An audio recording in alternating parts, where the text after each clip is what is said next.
본래 삶으로 떠오르기 내면 공간 발견. 고대 수피의 이야기에 따르면 중동 지방의 어느 왕이 행복과 절망 사이를 오가고 살았다. 사소한 일에도 흔들리면서 심한 반응을 보였고 행복은 낙담과 좌절감으로 바뀌었다. 왕은 그런 자신의 삶에 지쳐 어떻게 하면 벗어날지 찾았다. 신하를 보내 깨달음을 얻은 소문난 현자를 불러오게 했다. 현자에게 왕이 말했다. 나는 당신처럼 되고 싶소. 내 삶에 마음의 평정과 조화와 지혜를 줄 뭔가가 있겠소? 그걸 준다면 원하는 대로 보상을 해주겠소. 현자가 말했다. 어쩌면 폐하를 도울 수도 있겠습니다만 이것은 매우 비싸기 때문에 폐하의 왕국 전체라도 모자랄 것입니다. 만약 폐하가 그것을 마음에 들어 하신다면 선물로 드리겠습니다. 왕은 그렇게 하겠다고 약속했고 현자는 떠났다. 몇 주 뒤 현자는 돌아와 왕에게 옥으로 조각을 새긴 아름다운 상자를 건넸다. 열어보니 단순한 금반지가 들어있고 반지에는 글귀가 새겨져 있었다. 그 글귀는 이것이었다. 이것 또한 지나가리라. 무슨 의미요? 늘 이 반지를 끄고 계십시오. 무슨 일이 일어나면 그것이 좋은 일인지 나쁜 일인지 결정 내리기 전에 이 반지를 만지고 그곳에 새겨진 글귀를 읽으십시오. 그러면 언제나 평화로움에 있게 될 것입니다. 이 또한 지나가리라는 말에 그토록 큰 힘이 있는 이유가 뭔가? 얼핏 보면 이 말은 어려운 시기에는 약간의 위로가 되지만 좋은 일이 생겼을 때는 기쁨을 반감시키는 것처럼 들린다. 이것은 모든 것의 무상함을 알아차리면서 집착하지 않고 사는 것을 가리킨다. 저항하지 않고 무저항, 판단하지 않고 무판단, 집착하지 않는 것, 무집착.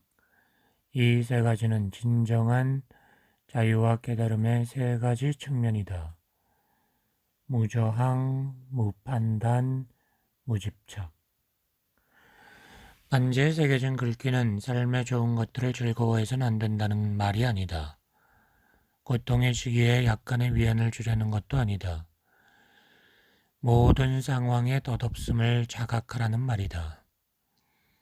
이 덧없음은 좋든 나쁜 것이든 모든 형상이 가진 무상함을 이야기한다.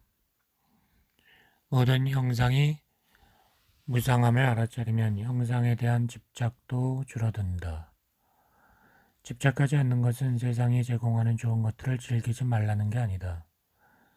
사실 더 많이 즐길 수 있다.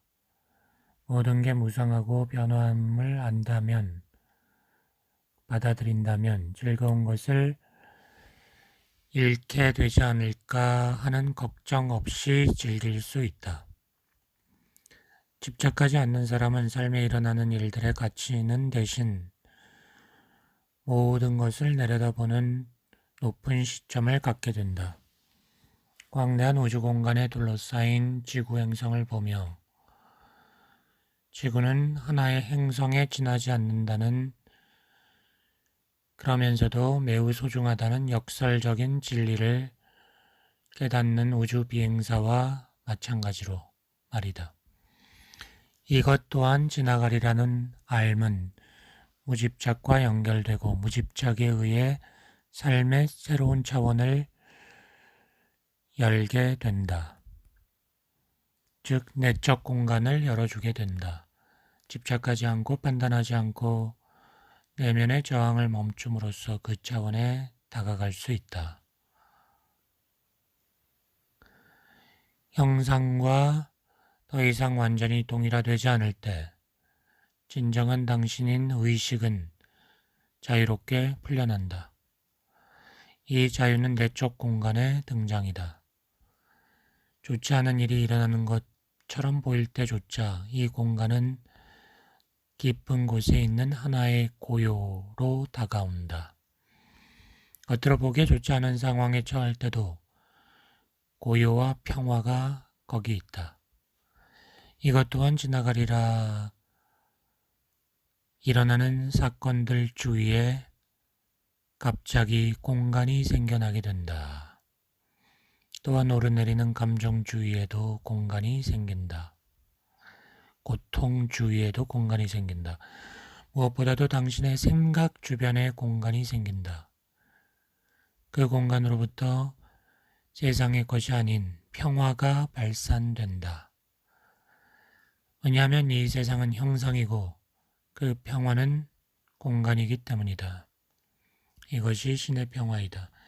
이제 당신은 이 세상의 것들에 의미와 중요성을 주지 않고도 그것들을 즐기고 음미할 수 있다. 그것들은 원래 의미와 중요성을 갖고 있지 않은 것들이었다. 당신은 창조의 춤에 참여할 수 있게 되는 것이다. 결과에 집착감 없이 행동하게 되는 것이다. 당신의 삶의 내적 공간에 자원이 생길 때 감각의 즐거움 속에 실종되는 일 없이 이 세상에 중독되지 않으면서 그것들을 즐길 수 있다.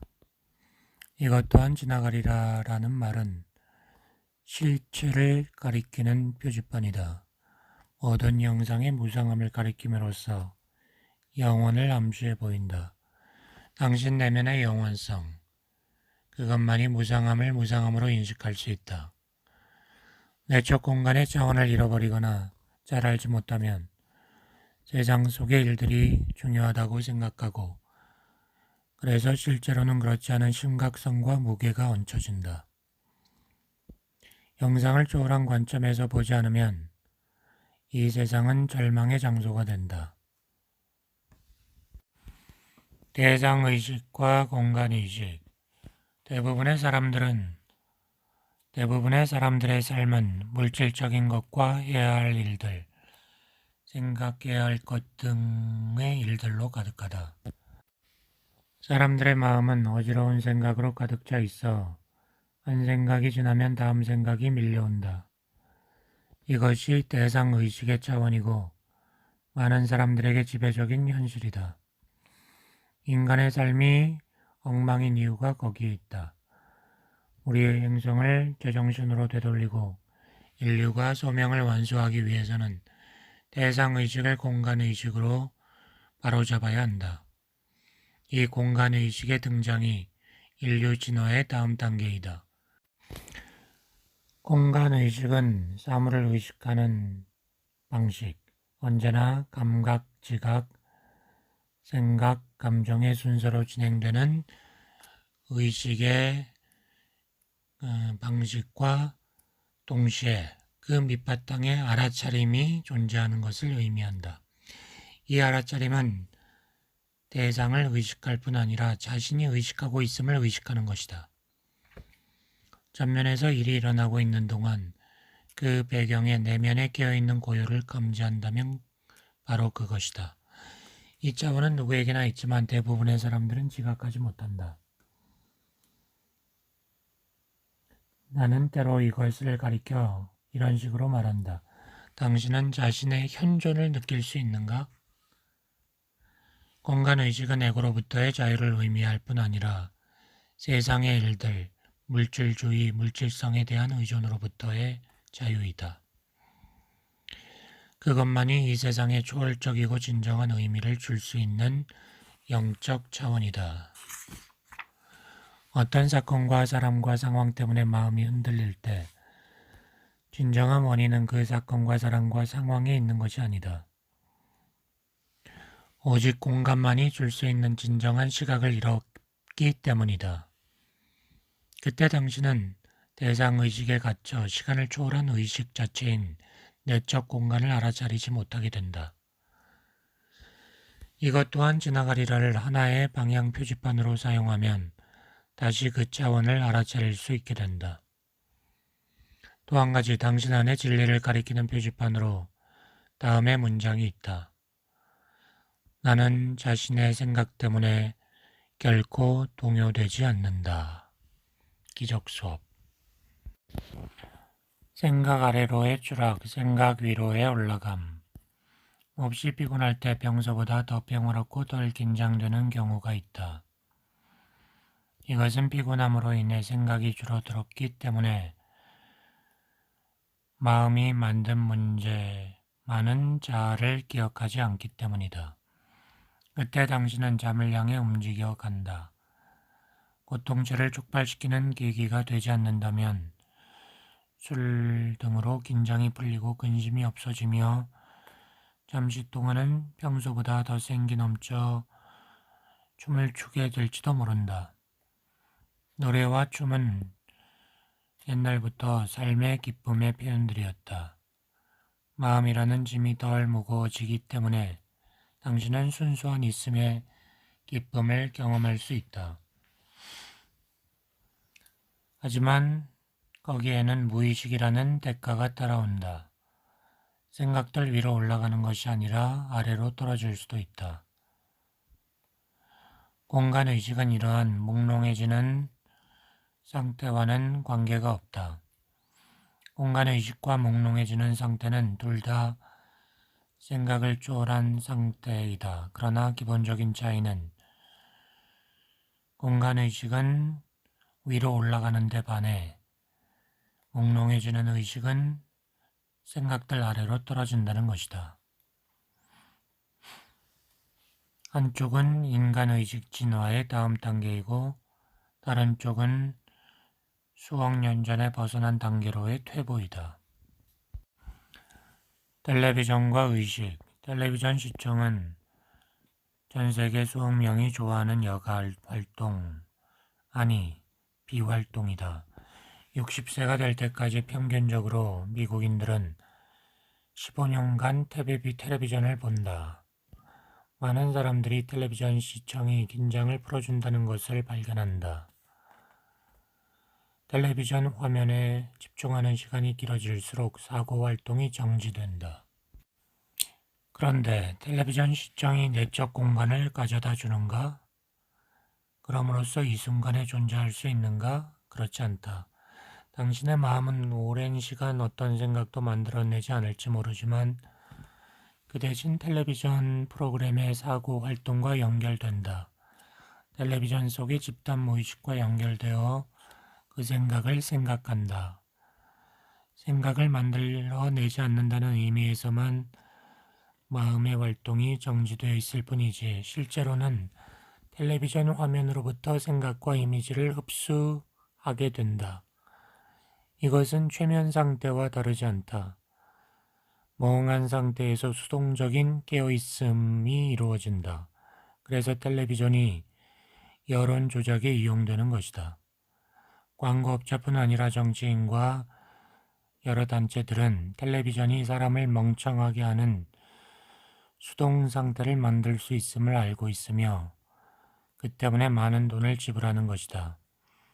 자기들의 생각을 당신에게 심으려고 하는 것이다. 따라서 텔레비전을 보고 있을 때는 생각 위로 올라가지 않으며 생각 아래로 떨어지는 경향이 있다.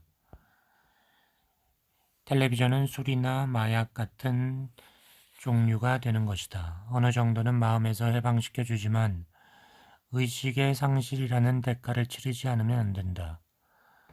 게다가 마약처럼 중독성이 있다. 텔레비전을 끄려고 리모컨에 손을 뻗치지만 정신을 차리고 보면 채널을 돌리고 있다. 1시간 뒤에도 당신은 여전히 채널을 돌리고 있다. 대개 텔레비전을 보는 것은 재미가 있기 때문이 아니고 오히려 흥미로운 프로그램이 없기 때문이다. 흥미롭고 생각을 자극하는 프로그램이라면 당신의 마음은 스스로 그 주제에 대해 생각할 것이다. 이것은 어느 정도의 의식을 요구하기 때문에 텔레비전이 이야기하는 최면 상태보다는 낫다. 어느 정도 깊이 있는 프로그램은 텔레비전 매체가 주는 최면과 마비 효과를 없앤다. 사람들의 삶을 좋은 쪽으로 변화시키고 개인 의식을 심어줌으로써 도움이 되는 프로그램도 있다. 내용 없는 코미디 프로조차 때로는 인간의 어리석은 행동과 에고를 풍자하여 애초에 의도와는 상관없이 영적 효과를 가져오기도 한다. 그런 프로는 어떤 것도 너무 심각하게 받아들이지 말라는 메시지를 전한다. 무엇보다 웃음을 준다. 웃음은 사람을 치유하고 자유롭게 한다. 그러나 대부분의 텔레비전 프로는 완전히 에고의 지배하에 있는 사람들이 조종하고 있기 때문에 시청자를 멍청하게 하는 것, 무의식 상태로 만들어 지배하는 것이 목표가 되어 있다. 그러나 텔레비전 매체에는 아직도 가능성들이 존재한다. 2, 3초마다 바뀌는 일련의 빠른 영상들로 공격해오는 프로그램과 상업 광고를 보는 것을 중단해야 한다. 지나친 텔레비전 시청과 특히 그런 프로그램들은 지금 전 세계 아이들에게 나타나는 ADHD의 원인이다. 주의력의 지속 시간이 짧으면 모든 감각 지각과 관계가 얕고 불충분한 것이 된다. 그런 상태에서 하는 일 모두 깊이가 없다. 깊이는 주의력을 필요로 하기 때문이다. 텔레비전을 많이 보면 무의식적이 되며 수동적이 되고 에너지가 고갈된다. 그러므로 프로그램을 선택할 수 있어야 한다. 때로 텔레비전을 보면서 자기 몸 안에 생명력을 느끼는 것이 좋다. 혹은 때때로 자기 호흡을 자각할 필요가 있다. 시각이 완전히 TV에 점령되지 않도록 때때로 화면에서 눈을 떼야 한다. 청각이 압도되지 않도록 음량을 작게 해야 한다. 상업 광고 시간에는 음을 소거해야 한다. 또한 텔레비전을 끄자마자 잠들지 않는 것이 좋다.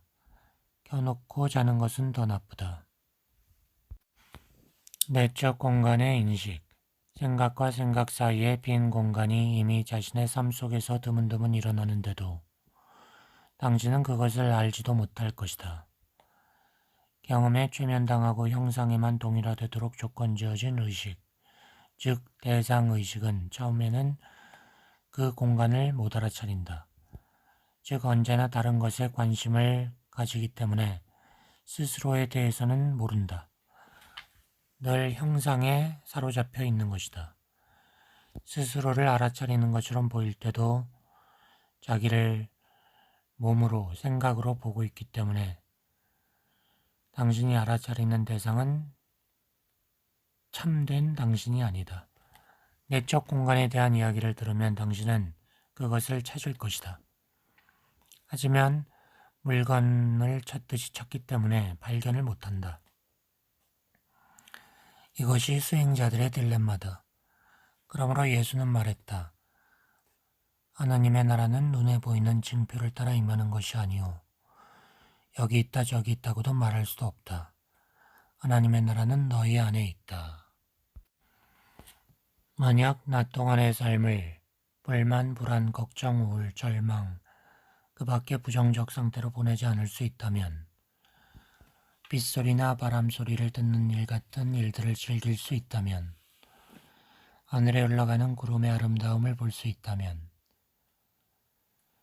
오락을 필요로 하지 않고도 외로움을 느끼지 않고 홀로 있을 수 있다면 완전히 낯선 사람을 아무것도 바라는 것 없이 친절로 대할 수 있다면 그때 평소 같으면 끊임없는 생각의 흐름에 점령당하고 있을 마음의 순수 공간이 열린다. 매우 미묘한 것일지라도 생생한 평화와 행복을 느끼게 된다. 그 평화와 행복의 느낌은 아주 작은 만족감에서부터 안 한다라고 부르는 지복 상태까지 다양하다. 오직 형상에만 관심을 향하도록 조건 지어져 있으면 그것을 잘 못 느낀다. 아름다움을 이해하고 단순한 것들의 가치를 알고 홀로 있는 것을 즐기고 애정을 가지고 친절하게 사람들을 대하는 능력 속에는 공통된 요소가 있다. 이 요소는 배후에서 이것들의 경험을 가능하게 하는 충만감, 평화, 생동감이다. 삶 속에서 아름다움과 친절과 단순한 것의 미덕을 발견할 때면 자기 내면에 그 경험의 배경인 무엇가 있는지를 관찰하라. 하지만 무엇을 찾고 있는 것처럼 찾아서는 안 된다. 그것은 물건처럼 발견할 수 있는 게 아니다. 머리를 굴려서 정의 내릴 수 있는 것도 아니다. 그것은 구름 한 점 없는 하늘과 같은 것이다. 형상이 없다. 그것은 공간이다. 고요이며 순수한 있음의 달콤함인 동시에 언어를 뛰어넘는다. 언어는 다만 그것을 가리키는 표지판이다. 그것은 스스로 느낄 때 깊어진다. 그러므로 소리, 풍경, 감촉 같은 단순한 것의 가치를 알아볼 때, 아름다움을 볼 때, 다른 사람을 향한 사랑을 느낄 때, 그 경험의 원천이며 배경인 내적 공간을 감지하라. 많은 시인들과 현자들은 진정한 행복이 순수한 있음의 기쁨이 단순하고 눈에 띄지도 않는 것들 속에 있음을 관찰했다. 대부분 사람들은 뭔가 자신들에게 중요한 일이 일어나기를 찾아다니느라 사소한 것들을 놓친다. 진정한 행복은 사물이나 사건이 원인이 되어 일어나는 것이 아니다. 작은 것들은 내적 공간에 여백을 남긴다. 이 내적 공간 그 자체로부터 진정한 행복이 퍼져나온다. 여기 내적 공간을 발견하는 또 다른 길이 있다. 자신의 의식을 의식하는 것이다. I am 다음에 아무것도 보태지 않고 I am을 느끼는 것이다. I am 뒤에 따라오는 고요를 알아차리는 것이다. 자기의 현존을, 아무 옷도 입지 않은 순수한 있음을 감지하는 것이다. 그것은 어떤 속성에도 훼손되지 않는다. 그것은 모든 창조, 모든 형상을 만들어내는 넓은 자궁이다. 개울물 소리가 들리는가? 한 선생이 제자와 함께 오솔길을 걷고 있었다. 제자가 말했다. 스승님, 선에 들어가려면 어떻게 하는 것이 좋습니까? 스승이 말했다. 개울물 소리가 들리는가? 들립니다. 그곳으로부터 선으로 들어가라. 나중에 제자가 또 물었다. 개울물 소리가 들리지 않는다면 어떻게 합니까? 스승이 말했다. 그곳으로부터 선으로 들어가라. 올바른 행동, 에고는 묻는다. 어떻게 하면 이 상황을 이용해서 내게 필요한 것을 얻을 수 있을까? 이 순간의 존재함은 내면의 넓은 공간이 있는 상태이다. 현재에 존재할 때 당신은 이렇게 묻는다. 어떻게 하면 내가 이 상황이 요구하는 것에 반응할 수 있을까? 사실 그런 물음도 필요 없다. 당신은 고요하고 의식이 깨어 있어 있는 그대로의 지금에게 열려있는 상태이다. 그때 당신은 그 상황에 새로운 차원을 가져온다. 그리고 보고 듣는다. 그렇게 해서 그 상황과 하나가 된다. 상황에 맞서 반응하는 것이 아니라 상황에 녹아들어가 하나가 되면 해결책이 상황 자체로부터 나타난다. 실제로 보고 듣는 것은 당신 개인이 아니라 깨어있는 고요 그 자체이다. 그때 만약 행동이 가능하거나 필요하면 당신은 행동할 것이다. 다시 말하면 올바른 행동이 당신을 통해 나타날 것이다. 올바른 행동은 전체에게 적절한 행동이다. 행동이 완료되었을 때 깨어있는 넓은 고요는 변함없이 남는다. 모든 창조성은 넓은 내적 공간으로부터 나온다. 일단 창조 행위가 일어나고 뭔가 형상으로 나타나면 거기에 자아 개념이 일어나지 않도록 조심해야 한다. 만약 성취한 것을 자기 공으로 돌리려고 한다면 에고가 강화되고 모처럼 얻은 넓은 내적 공간은 가려져 버릴 것이다. 이름 붙이지 않고 인식하기. 많은 사람들은 자신을 둘러싼 세상을 지엽적으로만 자각한다. 환경이 익숙하면 더 그렇다. 관심의 대부분은 머릿속 목소리에 흡수된다. 익숙하지 않은 외국을 여행할 때 더 살아있는 느낌을 받는 사람이 있다. 그런 시간들에는 생각보다 감각기관을 통한 인식, 즉 경험이 의식의 큰 부분을 차지하기 때문이다. 그래서 더 많이 현재의 순간에 존재할 수 있다. 그렇게 여행을 다닐 때도 자기 머릿속 목소리에 소유당한 사람도 있다. 그런 사람들은 자기 판단들로 감각 지각과 경험을 왜곡시킨다. 그들은 실제로는 아무데도 가지 않은 것이다. 그들 자신은 언제나 있어온 곳에 머물러 있다. 자기의 머릿속에 있는 것이다. 거의 모든 사람들의 현실이 그러하다. 감각기관을 통해 어떤 것을 인식하자마자 즉시 에고가 거기에 이름을 만들어 분류표를 붙이고 해석하고 비교하고 좋고 나쁨을 결정한다. 생각 형태의 대상의식 속에 갇혀버리는 것이다. 이 강박적이고 무의식적인 분류표 붙이기를 멈추지 않는 한 적어도 그 행위를 알아차리고 그것을 관찰하지 못하는 한 당신은 영적으로 깨어난 것이 아니다. 에고가 관찰되지 않은 마음으로 자기 자리에 머물러 있는 것은 이 끊임없는 분류표 붙이기를 통해서이다. 분류표 붙이기를 중단할 때마다 그리고 단지 그 행위를 알아차리는 것만으로도 내적 공간이 생긴다. 어떤 사물을 선택하여 그것을 탐구해보자. 시각적으로 바라보자. 관심을 가지고 살펴보는 것이다. 거기에 덧붙여지는 어떤 생각도 없이 그냥 바라보는 것이다. 다음에는 소리에 귀를 기울여 보라. 주위 사물을 보던 것과 같은 방식으로 소리를 듣는다. 물소리, 바람소리, 새의 지저귀 같은 소리가 들릴 수도 있고 인공적인 소리가 들릴 수도 있다. 좋은 소리, 나쁜 소리라는 구분을 하지 말고 모든 소리를 있는 그대로 허용하고 들어보라. 이런 식으로 보고 들을 때 처음에는 알아차리기 힘든 미묘한 차분함이 생긴다. 그것을 배경에 있는 고요로 느낄 수도 있다. 평화라고 부를 수도 있다. 의식이 더 이상 생각에 흡수되지 않으면 의식은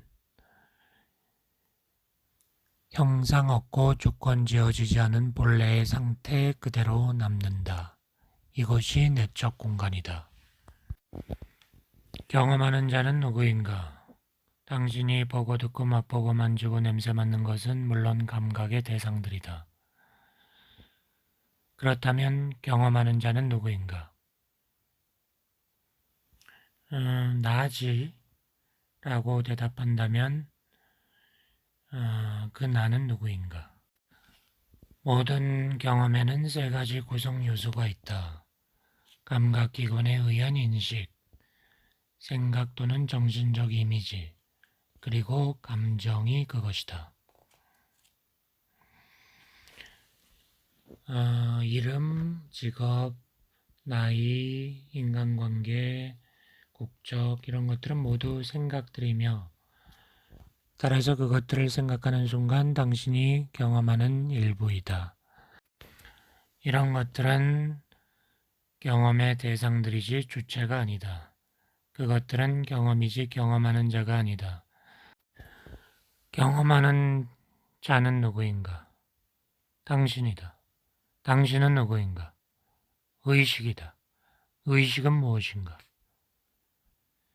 이 질문은 대답이 불가능하다. 질문에 대답하는 순간 대상을 왜곡한 것이고 그것을 또 다른 대상으로 만드는 것이 된다. 전통적으로는 영혼이라고 불리는 이 의식은 일반적인 의미의 언어로는 알 수 없다. 그렇게 하라는 것 자체가 부질없는 짓이다. 안다는 것은 모두 주체와 객체, 아는 자와 대상이 있는 이원성 영역 안에서의 일이다.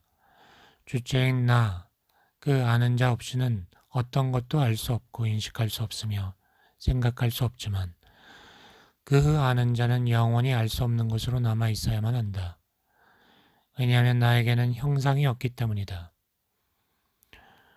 형상만이 알매의 대상이 될 수 있지만 형상 없는 차원 없이는 형상의 세계도 없다.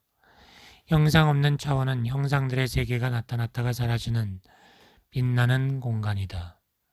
그 공간이 나의 순수한 있음의 삶이다. 그곳은 시간을 초월해 있다. 나의 순수한 있음도 시간을 초월해 있고 영원하다. 그 공간 안에서 일어나는 것들은 상대적이고 일시적이다. 내적 공간을 발견하는데 가장 큰 방해물, 경험하는 자를 찾는데 가장 큰 장애물은 경험에 마음이 사로잡힌 나머지 자기 자신을 잃어버리는 것이다. 이것은 의식이 자신이 꾸는 꿈속에서 실종되는 것이다. 모든 생각, 감정, 모든 경험에 점령당해 꿈속에 있는 것 같은 상태가 된다. 당신이 의식을 알 수는 없지만 자기 자신으로서 의식을 의식하는 일은 가능하다. 어느 상황에서도 어느 장소에 있든 상관없이 직접적으로 의식을 감지할 수 있다. 당신은 그 의식을 자신의 현존으로서 지금 여기에서 감지할 수 있다. 그것이 밑바탕에 있는 나의 있음, I am이다. 당신이 지금 읽고 생각하는 단어들은 전면에 있고 그 I am은 바탕을 이루는 층, 즉 모든 경험과 생각과 느낌을 덧받치는 배경이다. 호흡. 생각의 흐름에 틈을 만들므로써 내적 공간을 발견하라. 그 틈이 없으면 당신의 생각은 창조적인 불꽃이 없는 활기 없는 것이 된다. 이 행성의 대부분의 사람들이 여전히 그런 상태이다. 그 틈의 시간적 길이는 신경 쓰지 마라. 몇 초라도 충분하다.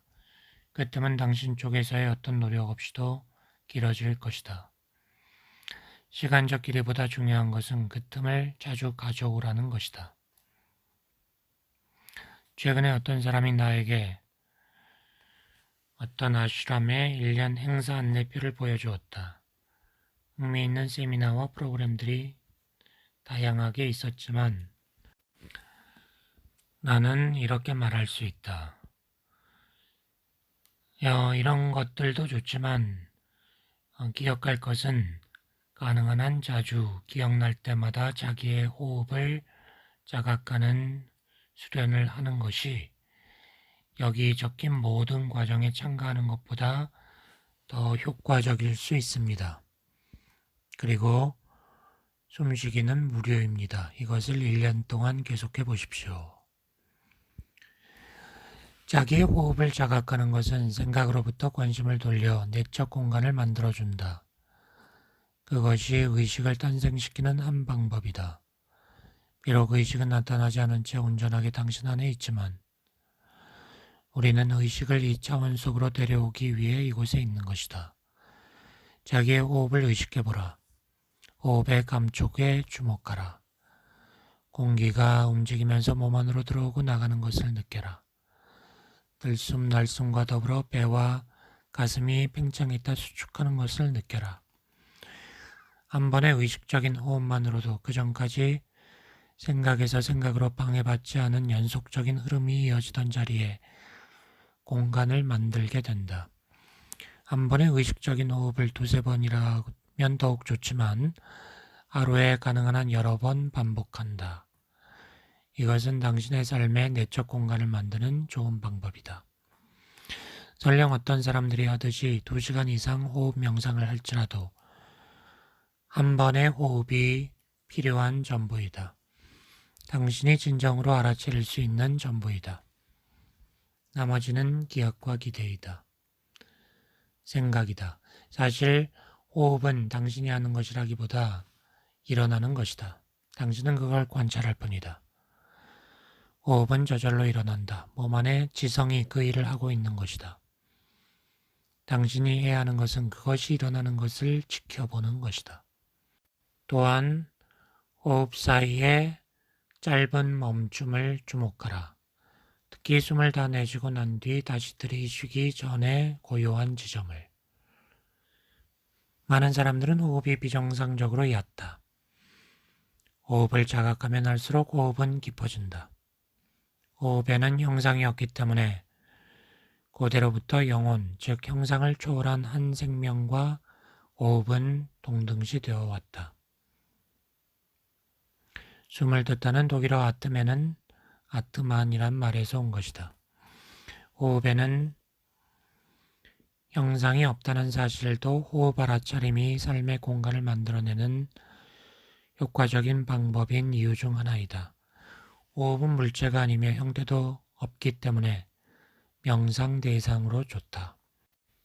또 한 가지 호흡 알아차림이 효과적인 이유는 호흡이 가장 미묘하고 겉보기에 중요하지 않은 현상이기 때문이다. 호흡의 자각은 당신을 현재의 순간으로 오게 한다. 이것이 모든 내적 변화의 열쇠이다. 호흡을 의식할 때마다 당신은 절대적으로 현재의 순간에 존재한다.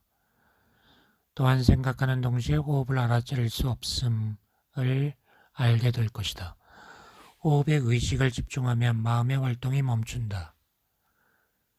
이것은 최면에 걸리는 상태와는 다르다. 당신은 완전히 깨어있고 고도로 민감하다. 생각 아래로 떨어지는 것이 아니라 생각 위로 올라가는 것이다.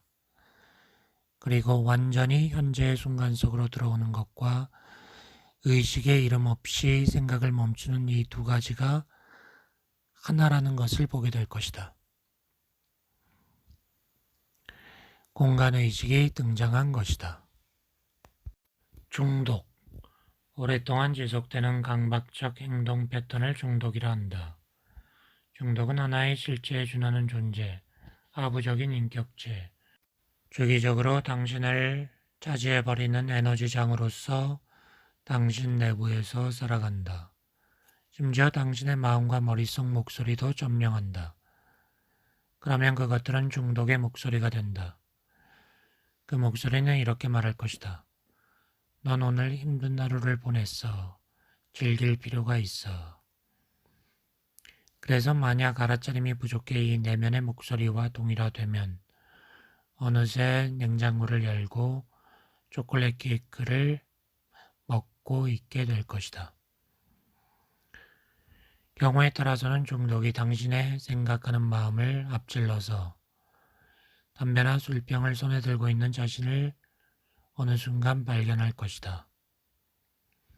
당신에게 흡연, 과식, 음주, 텔레비전 시청, 인터넷 중독 같은 강박적 행동 패턴이 있다면 다음과 같이 해보라. 강박적인 욕구가 일어나는 것이 느껴지면 잠깐 멈추고 의식적으로 3번 호흡한다. 그렇게 하면 알아차림이 일어난다. 이때 잠시 동안 그 강박적인 충동 자체를 당신 내면의 하나의 에너지장으로서 알아차린다. 어떤 물질을 신체적 또는 정신적으로 섭취하고 싶고 소비하고 싶은 그 욕구, 어떤 형태의 강박적 행동을 실행에 옮기고 싶은 그 욕망을 의식적으로 느낀다. 그리고 다시 의식적인 호흡을 한다. 그러고 나면 그 강박적인 충동이 사라지는 것을 볼 수도 있다. 잠시 동안일지라도. 아니면 그 충동이 다시 당신을 압도하고 있어서 그 행위에 탐닉하거나 그렇게 할 수밖에 없을지도 모른다. 그 경우에도 그것을 문제라고 보지 말라. 그 중독을 앞에서 설명한 방식대로 알아차림 수행의 일부로 만들라. 알아차림이 강해짐에 따라 중독적인 패턴은 약해질 것이다. 그리고 마침내 소멸할 것이다. 그러나 때로 교묘한 논리로 중독적인 행동을 정당화하려는 생각이 일어나면 바로 간파해야 한다. 스스로에게 질문하라. 지금 그렇게 말하는 것이 누구인가? 그러면 그 중독이란 놈이 말하고 있다는 것을 보게 될 것이다. 당신이 그것을 알고 마음의 관찰자로서 현재의 순간에 존재하는 한 그 중독성이 당신을 속일 가능성은 낮다. 내부의 몸 알아차리기. 삶 속에서 내적 공간을 발견하기 위한 또 하나의 간단하지만 효과적인 방법도 호흡과 관련되어 있다.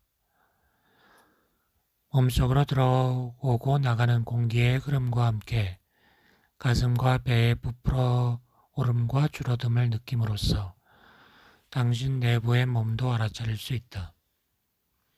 그때 당신의 관심은 호흡으로부터 당신 내부에서 느껴지는 살아있음으로 옮겨갈 수도 있다. 대부분 사람들은 자신의 생각에 너무 마음을 뺏긴 나머지 자신 안에 살아있음을 느끼지 못한다.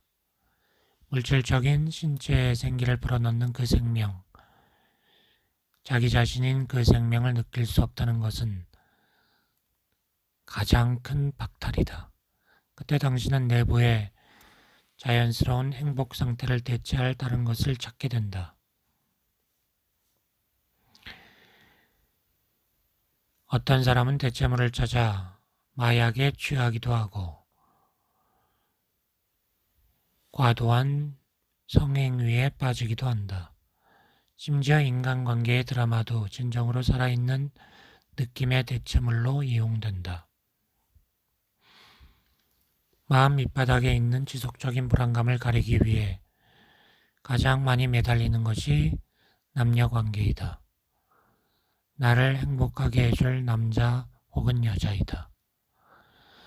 그런 기대는 실망으로 변하는 것이 빈번한 경험이다. 그 불안감이 다시 표면으로 떠오르면 사람들은 대개 상대방에게 그 불안감의 책임을 묻는다. 두세 번의 의식적인 호흡을 해보라. 이제 내부의 몸 전체에 퍼져있는 생명감을 감지할 수 있는가? 내부로부터 자기 몸을 느낄 수 있는가? 몸의 특정 부분들을 감지해보라. 손, 팔, 발, 다리를 느껴보라. 배, 가슴, 목, 머리를 느껴보라. 입술을 느껴보라. 그곳에 생명력이 있는가? 그런 후 다시 한번 내부의 몸 전체를 자각하라. 처음에는 이 수행을 눈을 감고 하는 것이 쉬운 사람도 있을 것이다. 일단 자기 몸을 느낄 수 있으면 이제는 눈을 뜨고 주위를 보면서 동시에 계속해서 자기의 몸을 느껴보라. 내적 우주와 우주 공간. 내부의 몸은 고체 물질이 아니라 넓은 공간이다. 그것은 물리적인 형상이 아니라 물리적인 형상을 움직이게 하는 생명이다. 육체는 창조하며 유지하는 동시에 인간의 머리로는 일부밖에 이해할 수 없는 엄청나게 많은 기능을 조종하는 지성이다.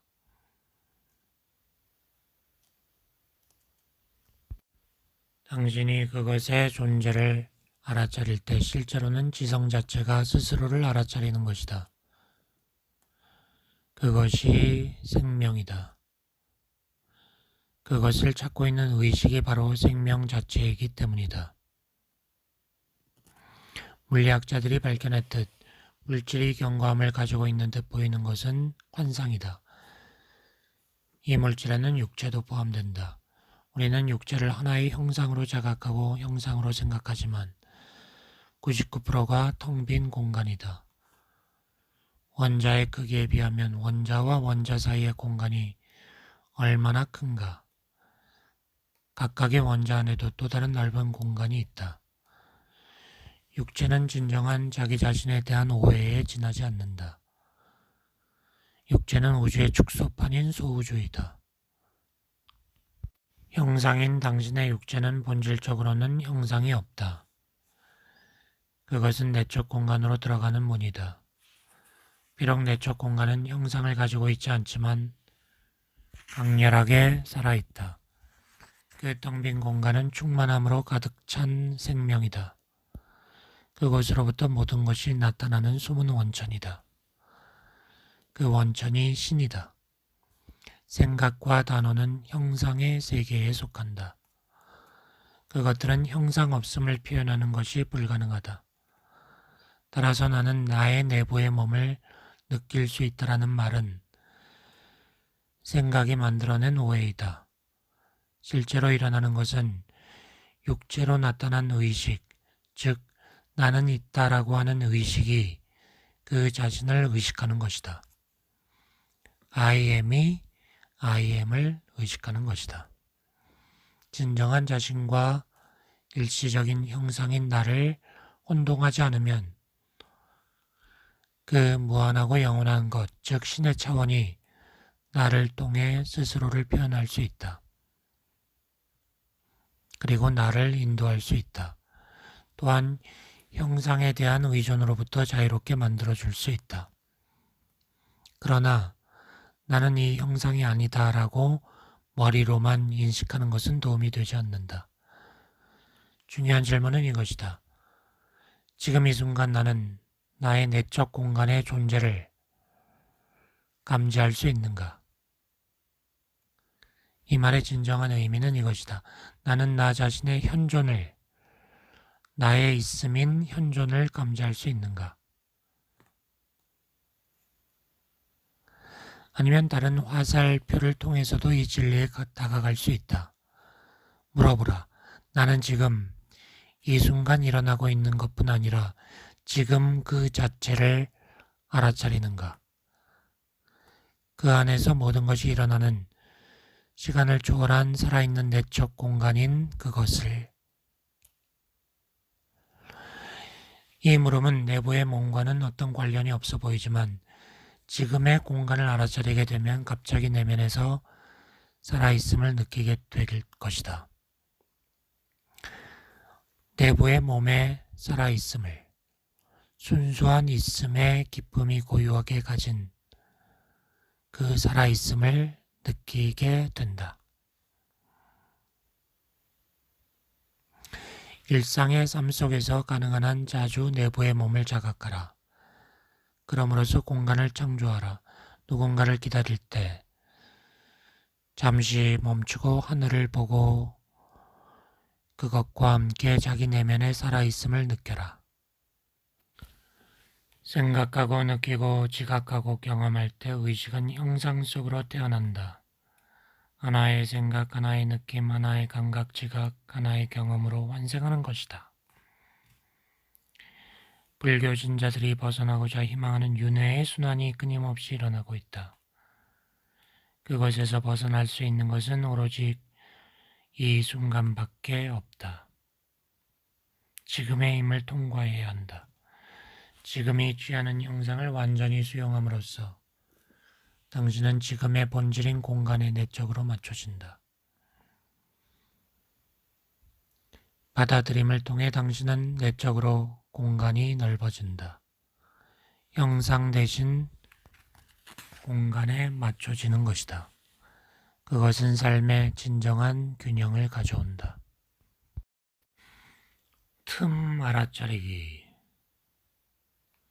하루 내내 당신이 보고 듣는 것들에는 끊임없이 바뀌는 연속이 있다. 뭔가를 보거나 하나의 소리를 듣는 첫 순간 속에는 보고 듣는 대상의 마음이 이름을 붙이거나 해석하기 전에 대개 그 안에서 인식이 일어나는 깨어있는 틈이 있다. 그 대상이 낯선 것일수록 더욱 그렇다. 그 틈이 내적 공간이다. 그 틈의 시간적 길이는 사람마다 다르다. 그때 일어나는 일은 이것이다. 새로운 광경이 일어난다. 그러면 그것을 지각하는 최초의 순간에 습관적인 생각의 흐름에 중단이 일어난다. 의식은 생각으로부터 벗어난다. 감각 지각을 위해서는 의식이 필요하기 때문이다. 매우 일상적이지 않은 장면이나 소리는 당신을 멍한 상태로 만든다. 나아가 내면에도 좀 더 긴 틈을 가져온다. 그러한 공간들의 빈도와 지속시간으로 삶을 즐기는 능력, 자연뿐 아니라 다른 사람들과의 내적 연결을 느끼는 능력이 결정된다. 또한 어느 정도 에고로부터 자유로울 수 있는지도 결정된다. 왜냐하면 에고는 공간 차원을 알아차리지 못하기 때문이다. 이런 짧은 공간들이 자연스럽게 일어날 때 그것들을 의식할 수 있게 되면 그 공간들은 확장된다. 그렇게 확장될 때 생각의 간섭이 없이 사물을 지각하는 기쁨을 점점 더 자주 맛보게 된다. 주위 세상이 새롭고 신선하며 생생하게 느껴진다. 자신을 발견하기 위해 자신 버리기. 내적 공간은 또한 자신의 형상 정체성을 강조하려는 필요성을 내려놓을 때마다 일어난다. 그 필요성은 에고의 필요성이다. 그것은 진정한 필요가 아니다. 그런 행동 패턴을 하나하나 버릴 때마다 내적 공간이 나타난다. 더 진정한 자기가 되는 것이다. 에고에게는 그것이 마치 자기를 잃어버리는 것처럼 보이겠지만 실제로는 그 반대이다. 이미 예수는 자기 자신을 발견하기 위해 자기를 버려야 한다고 가르쳤다. 형상과의 동일하라는 행동 패턴을 내려놓을 때마다 형상 차원의 자신을 덜 강조하게 되고 형상 너머의 자신은 더 나타난다. 적어짐으로써 더 많아질 수 있는 것이다. 사람들이 무의식적으로 자기들의 형상 정체성을 강조하려고 시도하는 몇 가지 방식들이 있다. 자기가 한 것에 대해 인정을 요구하고 인정받지 못하면 화가 나거나 마음 상하는 것, 자신의 문제나 병에 대해 말하거나 소란을 피움으로써 관심을 끄는 것, 아무도 묻지 않았는데 굳이 자기 의견을 말하는 것, 다른 사람 자체보다 그 사람이 자신을 어떻게 보는가를 더 신경 쓰는 것, 즉 다른 사람을 자기 에고의 반영이나 에고 강화의 목적으로 이용하는 것, 소유물, 지식, 외모, 지위, 신체적 힘 등을 통해 사람들에게 자기에 대한 인상을 심으려는 것, 뭔가 혹은 누군가에 대한 분노에 찬 반응을 통해 에고를 부풀리는 것, 일들을 개인적으로 해석해 감정이 상하는 것, 마음속에서 혹은 입 밖으로 도움이 안 되는 불평을 늘어놓음으로써 자신은 옳고 상대방은 틀린 것으로 만드는 것, 주목받기를 원하고 중요한 사람으로 보이기를 원하는 것. 이런 행동 패턴을 자기 안에서 탐지했다면 한번 시험해보라. 그 패턴을 버리면 어떤 느낌이 들며 무슨 일이 일어나는지 관찰하는 것이다. 형상 차원에서 자기가 누군가를 덜 강조하는 것은 의식을 생겨나게 하는 또 다른 방법이다. 자신의 형상 정체성을 강조하는 것을 중단할 때 얼마나 큰 힘이 당신을 통해 세상으로 흘러들어갈 수 있는지 발견할 수 있다. 고요함. 고요는 신이 말하는 언어이다. 다른 모든 것은 나쁜 번역이다. 라는 말이 있었다. 고요는 실제로 공간을 가리키는 다른 말이다. 삶 속에서 고요와 마주칠 때마다 그 고요를 알아차리면 자기 내면의 형상도 없고 시간도 없는 차원, 생각 너머와 에고 너머에 있는 차원과 연결된다.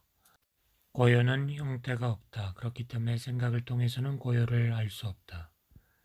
생각은 형태이다. 고요를 알아차린다는 것은 고요하게 멈추는 것이다. 고요하게 멈춘다는 것은 생각에 방해 없이 의식이 깨어 있다는 것이다. 고요하게 멈출 때보다 더 본질적으로 더 깊이 자기 자신일 때는 없다. 고요하게 멈출 때 당신은 개인이라는 육체적 정신적 형상을 일시적으로 취하기 전에 그 당신이다. 또한 그 형상이 소멸했을 때에도 있게 될 그 당신이다. 고요하게 멈출 때 당신은 일시적인 존재 너머에 있는 당신이다. 조건에 물들지 않고 형상이 없는 영원 그 자체인 의식이다.